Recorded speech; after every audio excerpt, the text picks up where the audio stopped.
এক হাতে লাঠি, অন্য হাতে চায়ের কেটলি। খুঁড়িয়ে খুঁড়িয়ে ছোট দোকানের ভেতর ঘুরে বেড়ান ফরহাদ। শারীরিক প্রতিবন্ধকতা থামাতে পারেনি তাকে, হার মানাতে পারেনি জীবনের কঠিন বাস্তবতাও।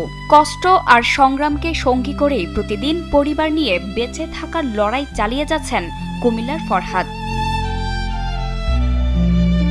কুমিল্লার ১৪ গ্রাম পৌরসভার নবগ্রামের বাসিন্দা ফরহাদ হোসেন। বয়স ৩২ বছর।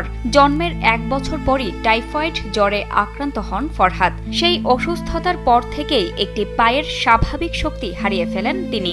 শারীরিক প্রতিবন্ধকতা নিয়ে ছোটবেলা থেকেই কঠিন বাস্তবতার মুখোমুখি হতে হয় ফরহাদকে। তবে থেমে থাকেননি তিনি। অভাবের সংসারে পরিবারের বোঝা না হয়ে বাড়ির পাশেই গড়ে তোলেন ছোট্ট একটি চায়ের দোকান। সেই দোকানই এখন তার পরিবারের একমাত্র আয়ের উৎস। 10 বছর ধরে তো চা দোকানদারি করতেছি।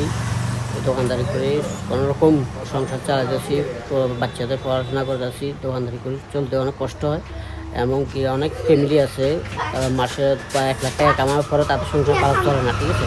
কিন্তু আমি আলাদা মতে দোকানদারি করি, কোনোরকম ডাল ভাত খেয়ে বেঁচে আছি। স্যান্ডেলিনা সো, রূপচর্চায় আভিজাত্য।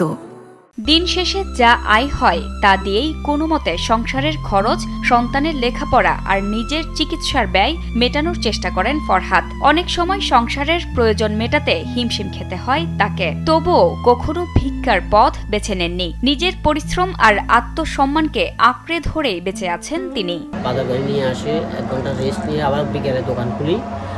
বিকেল দোকান খোলার পরে রাত 11টা 10টা পর্যন্ত দোকানদারি করি, আবার বাসা চলে যাই। আবার সেই সকাল থেকে 6টা থেকে আবার শুরু হয় আমার এই কর্মজীবন। তাই সবাইকে একটু সাহায্য সহযোগিতা চাইতেছি, সবাই আমাকে একটু সাহায্য সহযোগিতা করে।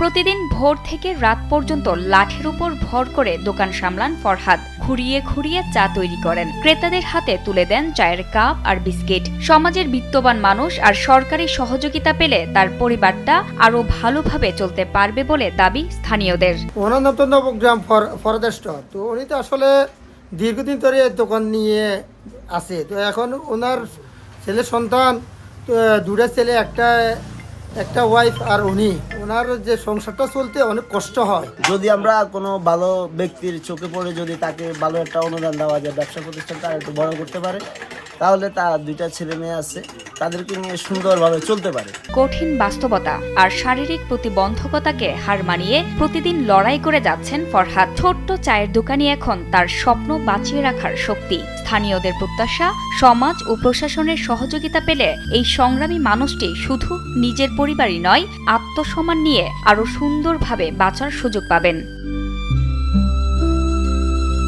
জান্নাতুল ফেরদৌস, কালবেলা।